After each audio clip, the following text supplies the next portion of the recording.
We did the galaxy a huge favor by ending the fleet.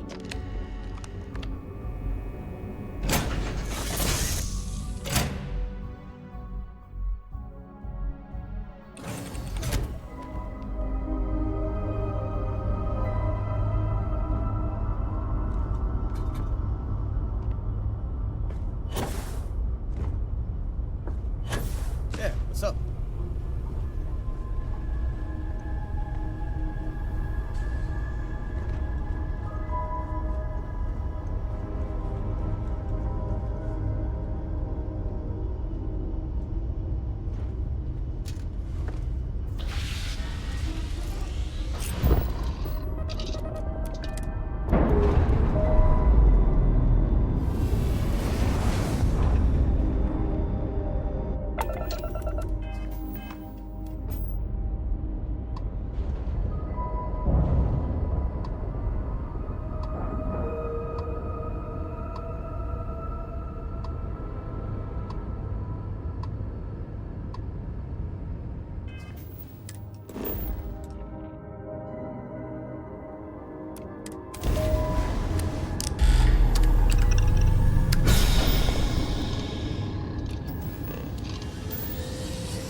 go! Whoa, stop right there.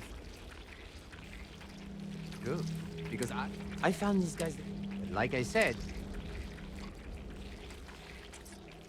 some kind of investing.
Hey, it's always a good day.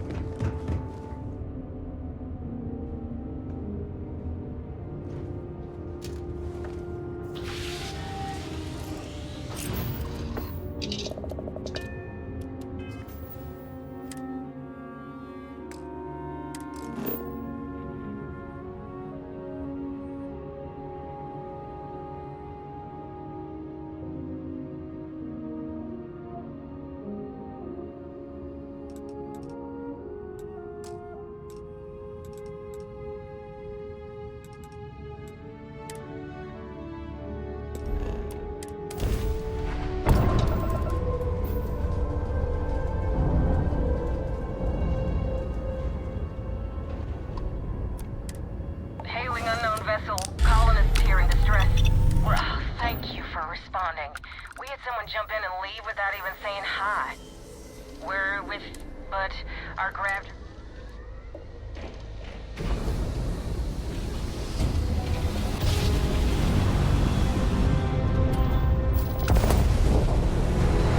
It can't be. You found me.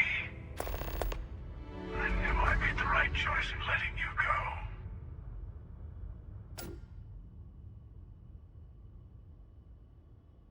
You did. Now it's all starting to make sense. You should come aboard. There's another Starborn here who is very interested in meeting you. I can speak for myself. Constellation ship, you weren't invited to this meeting, but much of our conversation has been about you. It's only fitting you should join us. I will personally guarantee your safety as long as you come in peace. And think of it as a ceasefire meeting. Your one shot at getting those answers you must desperately want.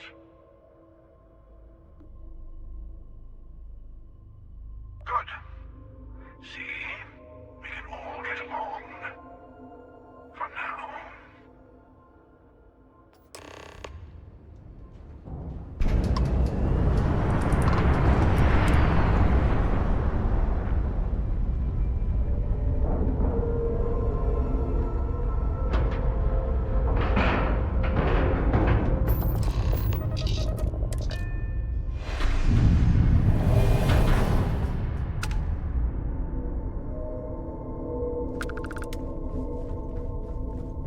Hello. Again. You remember the emissary, perhaps? And their ship, the Helix? I believe they ambushed you above Neon and demanded that artifact you worked so hard to gain. Thank you for the stellar introduction. Your success is unprecedented. Before you came, we were just discussing how continued use of force against you is unwise. I don't think your patient counselor act is working on them. We are not a monolithic people. The Starborn are individuals. Some are united in cause. Others are in it for themselves. We are all in it for ourselves. Some of us are just more honest. The emissary threatened your ship, demanded you hand over your artifact. How is that so different from what I did? We needed to warn you off. Every encounter with one of our kind could spell disaster. For whom, exactly? I say whoever can collect them should.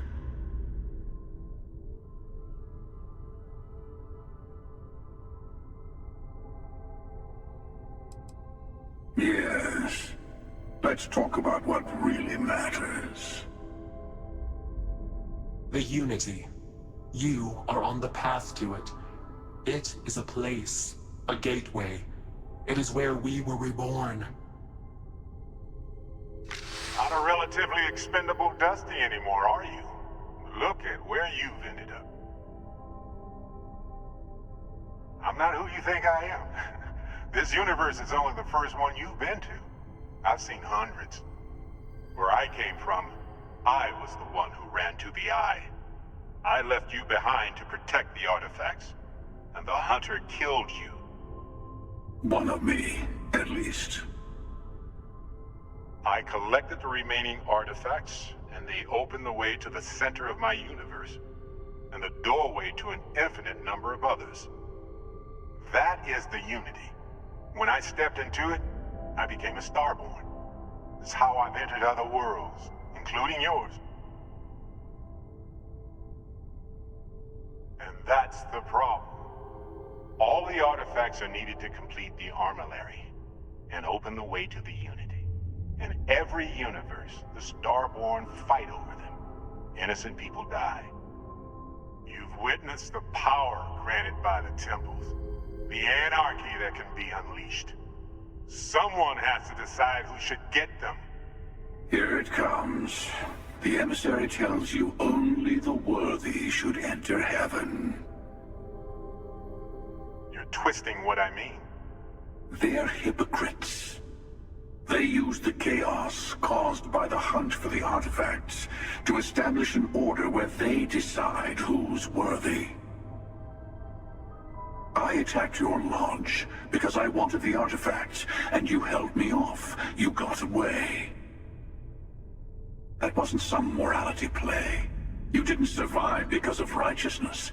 You won because of persistence, luck, and skill. As I have done countless times. I was also human once. But what does it matter who or what I was when eternity is within your grasp? You're learning. My other self wants you to walk the path he walks, to give up, to appreciate the universe you have. Easy for a person who's seen everything. You've never come this far. Not in all the universes I've seen.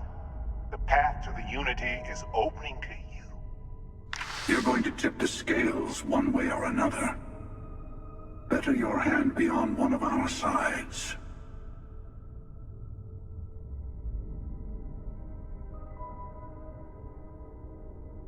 Bingo.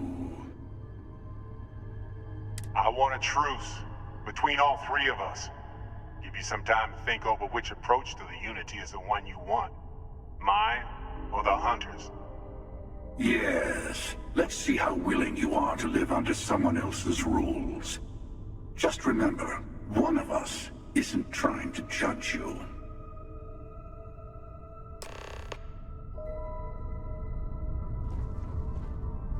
The emissary and their kind, whoever created the artifacts and built those temples, is playing a game with us.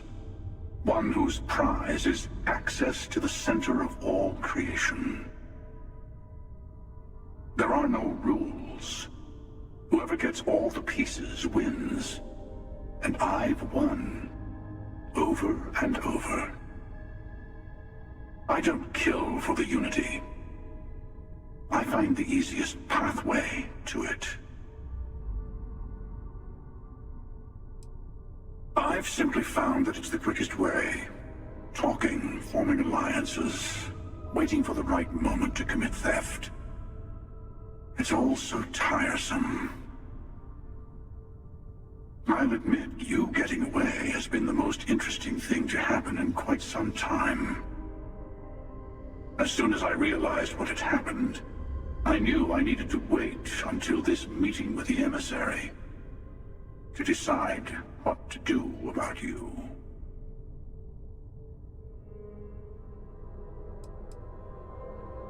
To see what would happen, of course. You might not understand just how many times I've done this. Usually, you're the one who ends up dead, and whoever cries over your body goes on to become the emissary. Sometimes I manage to get you all bunched up and take care of the problem in one go. Sometimes the emissary has gotten to me first, and I never arrive. Hundreds and hundreds of variations of me. hacking through Constellation. And it's almost never you. You making it to your ship on your own. It's new. I took it as a sign. I don't get many of those anymore. They enter the Unity, take artifacts from others, employ force. All the things I do. I am many things, but I would never tell anyone what to do with their gifts. That is your decision, not someone else's. The emissary wants to become the judge of who gets to enter, but the Unity itself doesn't judge.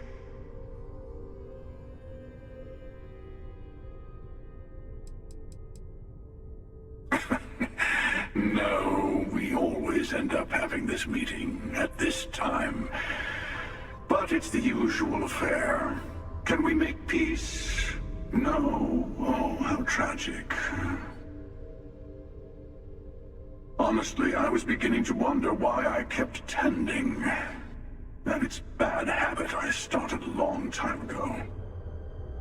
Perhaps I just like meeting the emissary to gloat. But you have provided something quite new to talk about.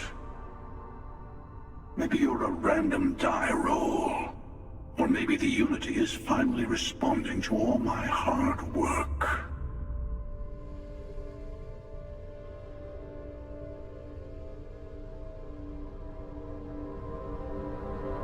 I know. Sure you have more questions. It's not an easy experience to describe. But the Unity will speak to you. Offer you the chance to become Starborn. You will be leaving this universe behind to be reborn. Everything you were before will be gone. Maybe that's why it offers the choice. Compassion? Or is it testing us?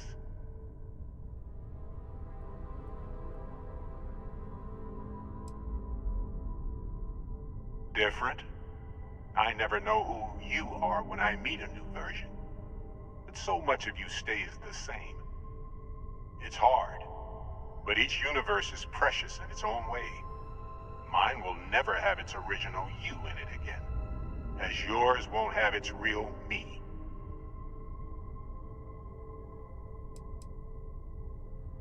You've seen the terror the Hunter causes. Every time a Starborn goes through the Unity, they get more artifacts, find more temples, gain more power. We can't let more like him abuse these gifts to destroy whatever's in their way.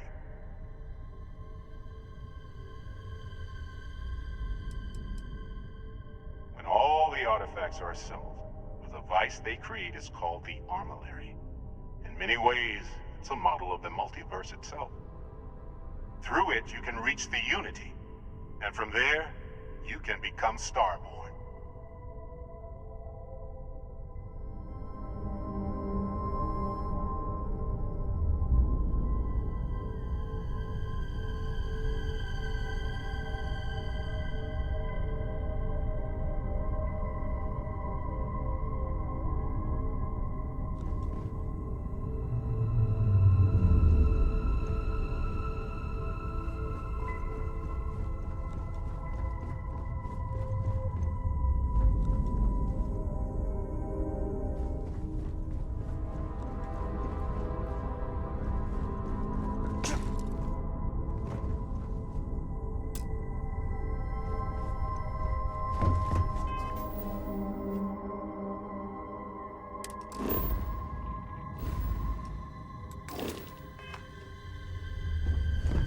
Before you leave, I want to give you something. A way to another artifact, but also a lesson in how dangerous they can be. Seek the moon of old Earth. There are secrets there you must discover for yourself. Here, to open the way.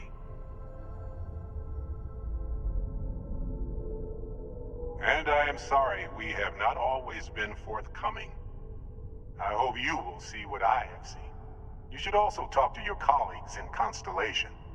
I am sure that they have gathered more information on the remaining artifacts in the fringes of space. Part of me wonders what they will all say about what you have learned. But I will leave that to you.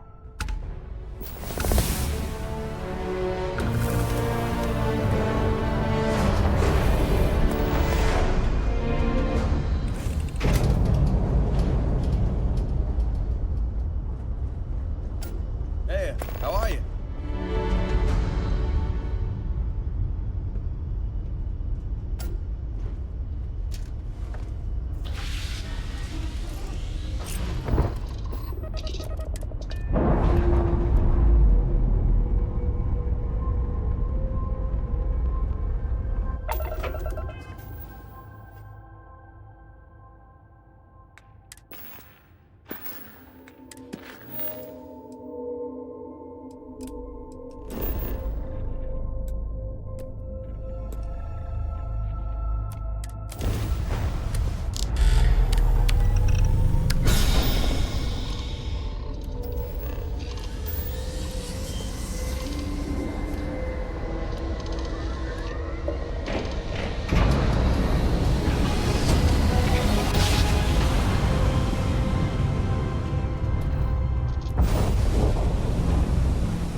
Engine spin-up time almost complete. Total time 5 minutes 22 seconds. Right on schedule. How are the helium-3 valves holding, Nova? We double-checked the leakage concerns this morning before the launch. All signs green. Any changes to the calculation sequence from Voltaire? No changes since we uploaded the last figures yesterday. It's a clean shot from here to Jupiter. One day the computer will be on board the spaceship. Just imagine that. One miracle of science at a time, Canaveral. Counting down. 5, 4, 3, 2, 1.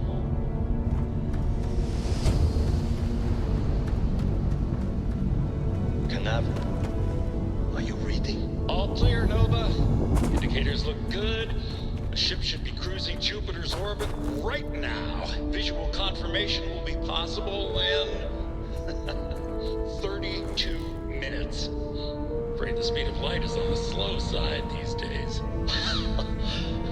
How does it feel to break the laws of physics, Canaveral? We're all pretty excited down here. That's all I won't lie. Excited enough to tell me that you got the original data?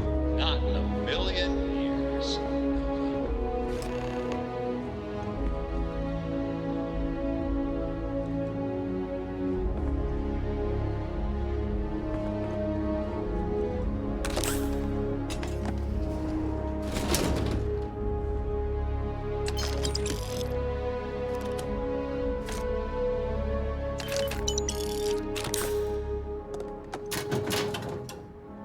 Voltaire really is something else.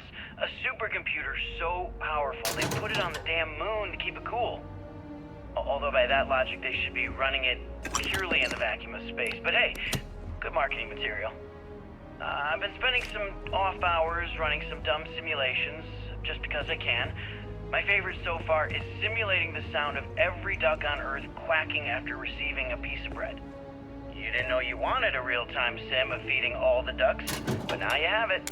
You're welcome, humanity.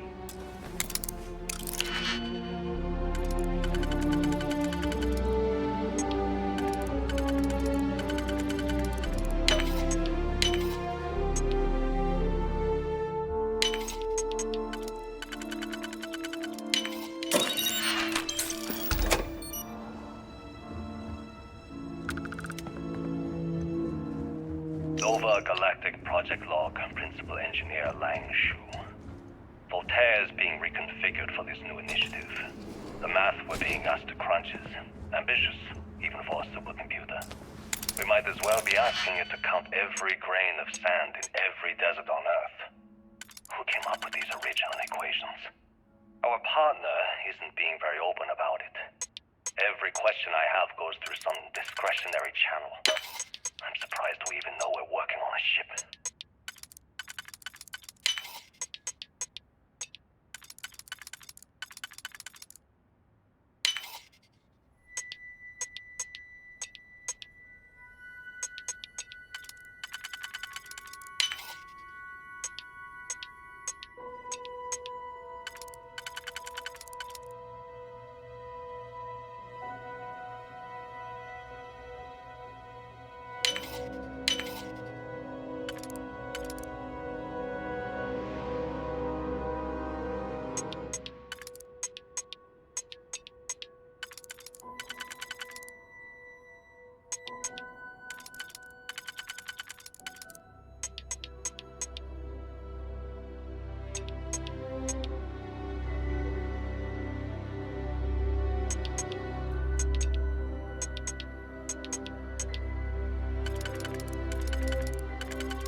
When I accepted the assignment up here, we were told to bring a couple of personal items. Some psychological studies said it helps when you're away from Earth this long.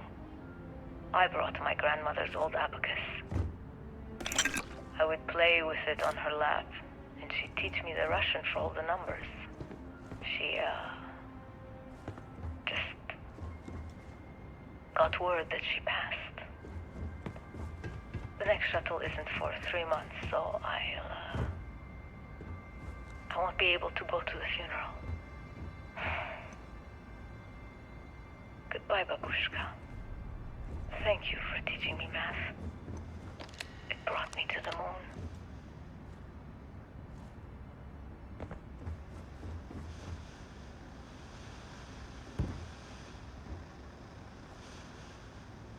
Nova Galactic Project Log, Principal Engineer Lang Shu. I admit, this is not the most disciplined team I've ever run. Malcolm keeps stealing computational time on Voltaire and thinks I don't know this. And Sabina's been distracted lately, but won't tell anyone why. I really should demand answers from both of them. But honestly, I'm too preoccupied with this contract. We all are. Despite anything going on in our personal lives, there's something special about what we're building here. You ever get jealous? You know, the crew in the shipyard? Building the actual vessels that are gonna travel the stars? We're literally on a base on the moon. Oh, come on, Sabina. I'm trying to share my dreams here. Well, your dreams are always out there and never here where the rest of us live. Can't you just be happy doing your job? Where's the fun in that?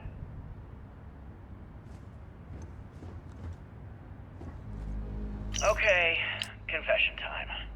Being single on a moon base is the worst. I only get like an hour to use the communication link to Earth every couple of days. And let me tell you, there's long distance dating, and then there's like long distance dating, you know? Oh, hey there, I'm a scientist, deadly employed, willing to take you out for coffee in like 6 months when I'm back from space. It's not a great opening. You seriously can't get a date? You're an astronaut. Hey, no one asked you.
Station log.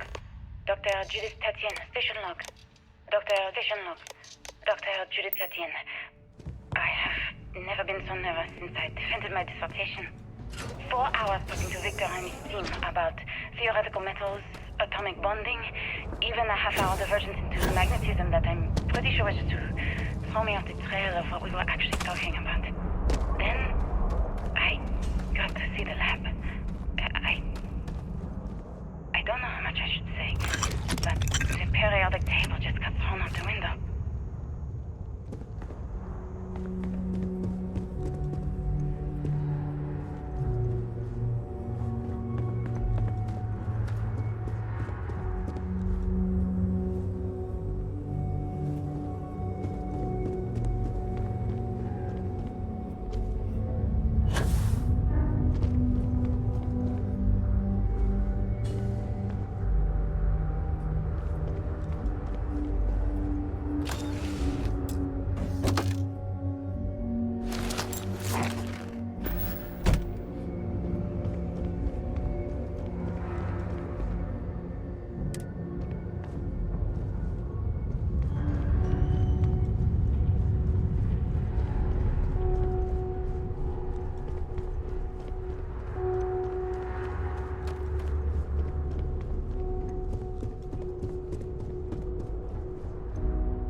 Don't understand where these calculations came from. There's something wrong with the math? I think it's quite straightforward. That's not what I'm asking. We've had no success extracting even a sample of material from the object. No explanation for the gravitational effects. No motion graph to explain its harmonic frequencies. I can't even establish its melting point. Judith. But you've had me building these prototype colliders for months. And now you want me to pump helium-3 into it based on this equation you've written on a goddamn napkin? I just need you to trust me. I have been trusting you. We keep slamming our heads against a brick wall, getting nothing. And you keep coming up with something new to try. Like, you know what's going to happen. Where are you getting your information, Victor? I'm sorry, Judith. Look, not here, okay? Somewhere off base. I'll tell you everything. But I'm not lying, okay? We're going to discover something important here. I promise.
Project Log.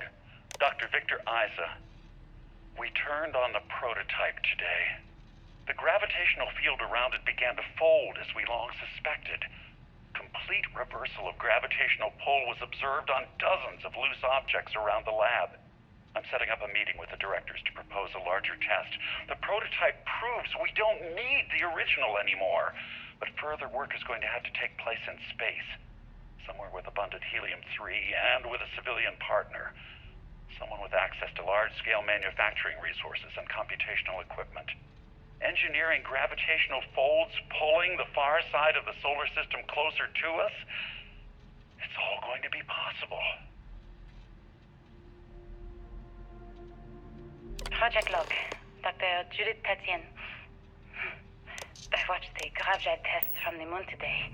It was the first time we were able to talk to the team at Nova Galactic directly. So many things were under wraps before, but now everyone wants all the publicity they can get. I'm already seeing proposals for manufacturing hundreds of drives, expeditions to Alpha Centauri and beyond. It's also overwhelming and worrying. It could take years, decades, before we know what all the side effects of operating a grav drive can be, but no one wants to hear that right now. Like a bunch of pioneers racing towards the edges of the frontier without knowing about the grizzly bears in the mountains.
I never actually got to visit your labs back when we were working on the grav drive projects.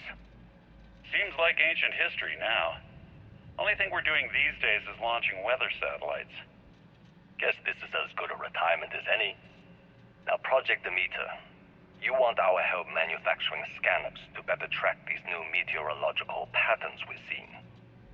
Our guess is that the poles might be naturally shifting, causing some gravitational fluctuations that are throwing off our old models. Why do you need the scanning tolerances to be so small? What are you trying to find? I just want to be sure.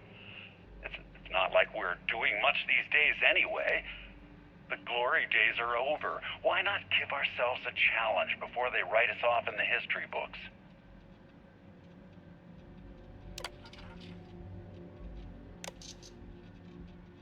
I know what I'm seeing, Victor. The data coming back from the satellites is very clear. It's the grav drives. All those jumps from the moon. At this rate, Earth's atmosphere is going to start sputtering out into space. Can the drives be fixed? I'm working on some designs that should discreetly solve the problem. under the guise of an emergency update to the fueling pumps. We're talking about the end of Earth, and you're trying to be subtle about it. Judith, the last thing we need is people losing faith in grav drive technology. That might be our only option. To what? Are you seriously saying we should abandon Earth? The timeline is under 50 years. A blink of an eye for a planet, but more than enough time for a human exodus. And what do we tell people? We say it's an act of God, one that science has found a solution for. Time for humanity to take its place in the stars. You knew, didn't you? You lied to me. All this time, I dedicated my life to this discovery, Victor. And you knew we were going to kill off our planet? You haven't seen the future I've seen. There's an infinite expanse of promise out there. A meteor could hit Earth, a plague, another world war. Colonizing other galaxies secures humanity's future for all coming generations, across all time. At the expense of our home. Stop it, both of you. All that matters is building enough ships to get everyone off this planet. And we need to start now. I'll draft up a statement. We'll need to address the entire international community. I'm sorry, Judith. There isn't a planet in this universe that will be far enough away from you, Victor. We are never speaking again after this is over. My name is Dr. Victor Isa. And if you're listening to this, then you probably already know the truth. I was young when I first headed the retrieval team of an odd gravitational anomaly on Mars. But I kept what really happened that day hidden from everyone except one other person. Even she didn't believe me at first. But I have no reason to lie to anyone now, so I hope you'll accept this confession, whoever you are. When I touched the anomaly, I experienced 12 days of lost time. I met myself. He told me everything that has since come true. The grav drive equations, the tests on the moon, Earth's atmosphere sputtering away because of what we had done. But he also told me about a city thriving on a planet orbiting a distant star. Human culture, art, music, lifestyles evolving and shining brightly across all of space. What price would I be willing to pay for that future? Maybe you don't believe me. Maybe Judith was right and I'm just a coward who wants to believe his mistakes were justified. But everyone has forgotten about the real origins of the grav drive, this artifact from Mars. I hope you make better use of it than I did.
my patience.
understand now why I asked you to come here?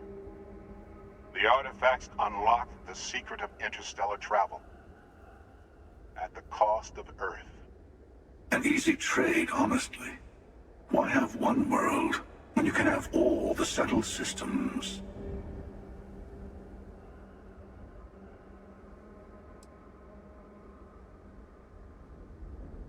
Don't you see? The power of the artifacts forced humanity to the stars. They didn't get to make a choice. How many would have chosen Earth? And what gave Victor Isa the right to choose for them? You see the hypocrisy in what the emissary is saying, right? They don't want to rob people of their free will, but then they steal the artifacts for themselves. In the wrong hands, the power of the artifacts can make anyone a tyrant. That's why we watch over them. The only thing you're watching out for is yourself.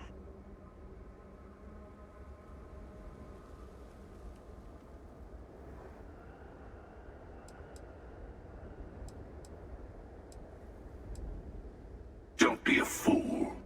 The emissary and I may have our differences, but you do not want to give us a common enemy. For once, he's right. Don't do this. We can collect the final pieces together.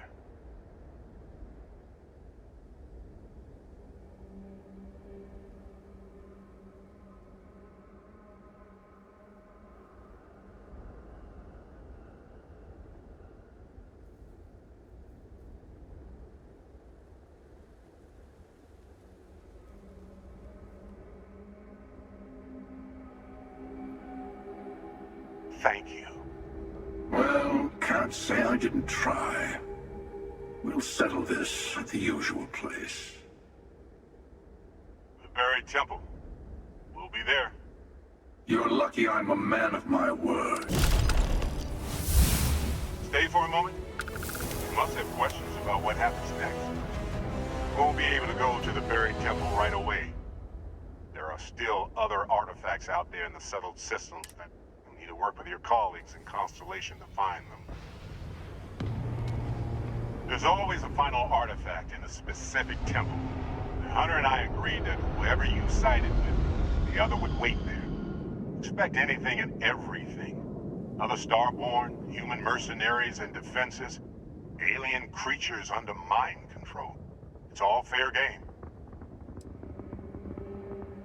He and I made a number of agreements over the years, if you can even call them years at this point. We let him go. In exchange, he'll wait at the buried temple. You'll be able to prepare any way you can before then. I'll meet you in orbit above the buried temple. We'll face what's there together. All of the other artifacts need to be gathered before the final one will reveal itself. I'll be bringing mine, the Hunter will be bringing his, and you'll need to bring the rest. All of the ones Constellation can find.